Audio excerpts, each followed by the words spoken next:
Hello students, welcome to my channel Shani Heather Coaching Center and welcome to Heather Classes। आज आपके लिए मैं एक नई वीडियो क्लास 12 के लिए लेकर आया हूँ और ये वीडियो हमारी जो है क्लास 12 सप्लीमेंट्री का चैप्टर है, chapter number 5 on the face of it. बहुत ही इंपॉर्टेंट चैप्टर है, बोर्ड एग्जाम करीब है तो मैं फ्रीक्वेंटली सीक्वेंस से चैप्टर नहीं डाल रहा हूँ। जो इंपॉर्टेंट चैप्टर्स हैं उनकी समरी में डाल रहा हूँ। बहुत ही इम्पोर्टेंट चैप्टर है ये और उसमें जो है लॉन्ग क्वेश्चंस और शॉर्ट क्वेश्चन जो है पूछे जाते हैं और बहुत ही मोटिवेशनल चैप्टर है। इसमें दो कैरेक्टर इंपॉर्टेंट दिखाएं जिस पे कहानी घूम रही है। नंबर एक मिस्टर लैम्ब है जो एक एजेड मैन है और एक लड़का दिखाया है इसमें डेरी। डेरी जो है वो यंग एज लड़का है और मिस्टर लैम्ब जो है वो एक एजेड बंदे हैं। तो वो उनका एक बाग है, बहुत बड़ा बाग है, इसमें ये रहते हैं मिस्टर लैम।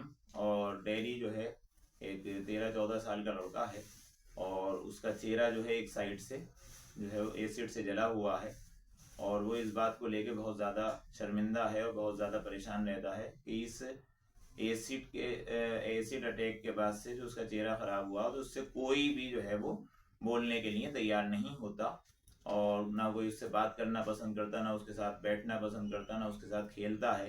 कोई उसके तरफ जो है वो अट्रैक्ट नहीं होता। इसको लेकर जो है अपनी लाइफ में वो बहुत ज़्यादा परेशान है। आधे साइड जो है उसकी जो है एसिड से जली हुई है। एक बार ये मिस्टर लैम के बगीचे में जो है खामोशी से एंट्री करता है। जब आदमी खामोशी से कहीं जाता है तो डरता भी है। जैसे ही वो उसने एंट्री की और वो इधर उधर देखना शुरू किया तो बहुत बड़ा बाग था। अचानक मिस्टर लैम उसके सामने पड़े तो वो घबरा सा गया। लेकिन मिस्टर लैम क्योंकि बहुत अच्छे मिजाज के बंदे हैं, आदमी हैं, और वो जो हैं उसको जो है कंफर्टेबल करते हैं कि तुम जो हो कोई परेशानी नहीं है, तुम्हारा अपना ही बाग है और आराम से जो है इस बाग में आकर बैठा करो और जो है मुझे उसमें कोई एतराज़ नहीं है। यहाँ पर बेहतरीन जो है पेड़ हैं, उसके एप्पल के पेड़ हैं और उसमें जो है आराम से तुम आया करो, कोई परेशानी नहीं है। तो कुछ देर बाद वो उसकी घबराहट दूर हुई और बातचीत जो है उसने उनसे शुरू की। मिस्टर लेम की खुद एक टांग जो है वो टीन की है और किसी इंसिडेंट में जो है उनको जो है टांग कट गई थी और उन्होंने टीन की जो टांग है आर्टिफिशियल वो लगवा रखी है। तो वो अब यहाँ से बस मेन इंपॉर्टेंट पार्ट यही है कि वो आपस में जो है कन्वर्सेशन दोनों शुरू करते हैं। वो अपनी परेशानियां बताता है क्योंकि यंग एज का है, उसकी परेशानियां हैं। वो एज ऐसी होती है कि उसमें आदमी चाहता है कि लोग उसकी तरफ अट्रैक्ट हों, चाहे मेल हो या फीमेल हो। एडोलसेंस की एज होती है और लेकिन उसके जो है चेहरा जला होने की वजह से कोई भी उसकी तरफ अट्रैक्ट नहीं होता, ना बातचीत। तो समाज में उसे बड़ी परेशानियों का सामना है और बहुत ही वो होपलेस रहता है।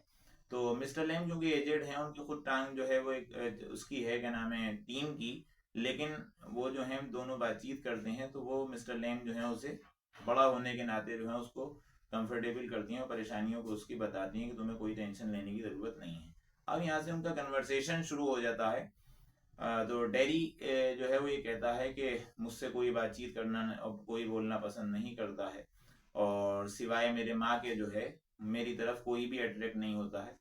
तो वो कहती है मिस्टर लेम कि तुम्हें इसमें क्या परेशानी है। ज़रूरी नहीं है लाइफ में कि आदमी किसी की तरफ अट्रैक्ट हो, तुम्हें कोई परेशानी की बात नहीं है। तुम्हें किसको अट्रैक्ट करना है अपनी तरफ, ये बातें वो करके उसे टालने की कोशिश करते हैं, उसका माइंड से ये बातें रिमूव करने। वो कहती हैं, वो कहता कि डेरी कहता है कि इसी तरीके की बहुत कहानियां सुना के लोग मुझे जो है दिलासे देते हैं, लेकिन इस दिलासे से क्या फ़ायदा, मैं तो लगातार परेशानियां उठा ही रहा हूँ और मेरे लिए बहुत बड़ी बात है कि मैं जो मुझसे जो है कोई नहीं बोलता। वो अपना एग्जाम्पल देती हैं कि देखो मेरी लेग टांग जो है वो जो है वो टीन की है और मुझे जो है लंगड़ा लैम कह के बच्चे चुराते हैं, लेकिन मैं एजेड होने के बाद भी जो है अपने आप पर कंट्रोल रखता हूँ और मैं उसको टेंशन नहीं लेता। बोले ये समाज है, सबकी बुराइयाँ होती हैं, तो इसमें जो है अगर हम टेंशन लेंगे तो हम अपनी प्रैक्टिकल लाइफ सही तरीके से सुकून से नहीं गुजार सकते। वो ये लगातार कहती हैं कि तुम जो हो इन बातों को भूलो और लगातार अगर तुम याद रखोगे तो परेशान रहोगे। तुम्हारा हाथ टांग दिमाग सब कुछ सही है, सिर्फ चेहरा ही तो जला हुआ है, जिसकी वजह से तुम्हें क्या दिक्कत है। आराम से वो जो है मोटिवेट करते हुए उनको जो है बात बढ़ाती हैं। लेकिन वो ये कहता है कि इस तरीके की जो है कहानियाँ और परियों की कहानियाँ इस तरीके की जो लोग मुझे सुनाते हैं वो जो है मेरे ऊपर असर नहीं करती और मेरे साथ तो परेशानी बनी हुई है, सब मुझे बहुत दिलासे देते हैं। तो वो कहती हैं कि तुम्हें क्या प्रॉब्लम क्या है, तुम्हें किसको अपनी तरफ अट्रैक्ट करना है, लड़कियों को तुम्हें अट्रैक्ट करना है, किसको अट्रैक्ट करना है। तुमसे कोई बोले ना बोले, तुमसे इससे क्या मतलब है, तुम्हारी माँ और तुम्हारे बाप तुम्हारे साथ हैं, उनका ही अट्रैक्शन तुम्हारे लिए बहुत है। और इस बातों को इस तरीके से हम जो है लाइफ में अपने जो इंसिडेंट जो चीज़ है हमारे साथ हुई है उसको तो हम भूल नहीं सकते और उसको ख़त्म भी नहीं किया जा सकता। तो बिला वजह की टेंशन लेकर जो है इससे तुम्हें क्या फ़ायदा है, तुम अपनी लाइफ को और माइंड को क्यों डिस्टर्ब कर रहे हो। तुम आराम से ज़िंदगी गुजारो, सब कुछ तुम्हारा है, बस चेहरा ही तो जला हुआ है। और अगर अगर तुम टेंशन लोगे तो उससे तुम्हारी परेशानी दूर नहीं होगी। तो क्या फ़ायदा इस टेंशन लेने से, अपने नॉर्मल लाइफ गुजारो। मिस्टर लैम जो है उसे एक और कहानी सुनाती हैं कि एक बंदा जो है वो बहुत ज़्यादा, उसके साथ भी कोई परेशानी थी और वो उसने जो है अपने आप को कमरे में बंद कर लिया था और वो किसी से नहीं मिलता था। अचानक एक दिन जो है उसके ऊपर कोई चीज़ गिरी और वो मर गया।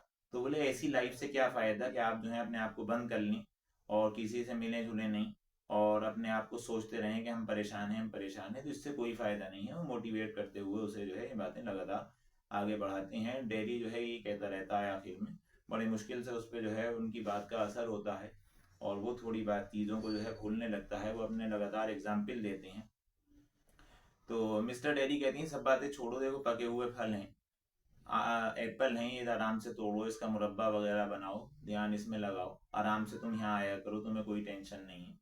मैं यहाँ अकेला रहता हूँ और सबके लिए बाग जो है खुला हुआ है, तुम्हारे लिए हमेशा दरवाज़ा खुला हुआ है, तुम क्यों परेशान हो, तुम यहाँ आया करो, अपना माइंड जो है डाइवर्ट किया करो और इन सारी टेंशनों को भूल के अपनी प्रैक्टिकल लाइफ जो है वो गुजारो जैसे भी है, और परेशान होने की ज़रूरत नहीं है।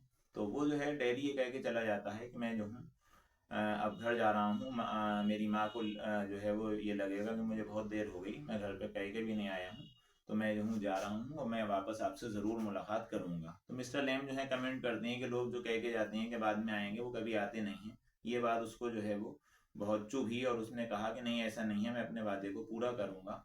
और ये कहकर जो है वो वहाँ से चला जाता है। और मिस्टर लेम की बातों का कहीं ना कहीं जो है उसके ऊपर असर पड़ता है, वो चीज़ों को भूलता है, अपनी परेशानी को। वो जब घर जाता है तो उसकी माँ जो है कहती है कि वैसे मत निकलना और ऐसे कभी बिना कहे मत जाना। तो वो काफ़ी टाइम बाद जो है वो उससे कहता है अपनी माँ से कि मैं जो हूँ वादा करके आया हूँ, एक मेरे दोस्त हैं मिस्टर लेम, काफ़ी एजेड हैं और वो जो हैं उन्होंने, मैं उनसे वादा करके आया था तो मेरा जाना ज़रूरी है कुछ देर के लिए। जैसे ही वापस वो बाग में जाता है, अंदर देखता है बाग में, तो वहां पर उसे कोई नहीं दिखाई देता। अचानक कुछ देर में जो है जोर के धमाके की आवाज आती है। अब जो वो आगे बढ़ता है तो देखता है कि मिस्टर लैम जो सीढ़ी से फल तोड़ रहे थे वो जो है जमीन पर गिरे हुए पड़े हैं और जो है वो गिरे हुए पड़े हैं। उसने ध्यान से देखा तो वो मर गए हैं। वो बहुत चिल्लाने और रोने लगता है और कहता है कि ऐ लंगड़े लैम, जैसे मैंने वादा किया था मैं वादे के हिसाब से तेरे पास आ गया और यहाँ पर जो है मेरी किस्मत है कि तुम मुझे नहीं मिल पाए और तुम मर गए, लेकिन मैंने अपना वादा पूरा किया। ये स्टोरी जो है बहुत अच्छे तरीके से दिखाई है। इसमें क्वेश्चन जो हैं वो पुटअप किए जाते हैं, लॉन्ग क्वेश्चन आता है, डेरी या लेम का करेक्टर आता है और इसमें जो है दोनों करेक्टर्स का कंट्रास्ट आता है कि उनका क्या करेक्टर है और इसका क्या करेक्टर है। और ये क्वेश्चन जो हैं बोर्ड के लिए इंपॉर्टेंट रहते हैं। आपको हमारी वीडियो और एक्सप्लेनेशन कैसा लगा कमेंट में ज़रूर बताएं और इस चैप्टर के रिगार्डिंग जो भी परेशानी है मुझसे शेयर करें और व्हाट्सअप नंबर पे मेरे मैसेज करके आप पूछ सकते हैं और इसके क्वेश्चंस वगैरह के बारे में भी मैं बता दूंगा। व्हाट्सएप पर आप मुझे मैसेज करें और मुझे बताएं कि आपको जो है ये डाउट्स हमारे जो हमने चैप्टर समझाया एक्सप्लेनेशन कैसा लगा। Thank you and have a nice day.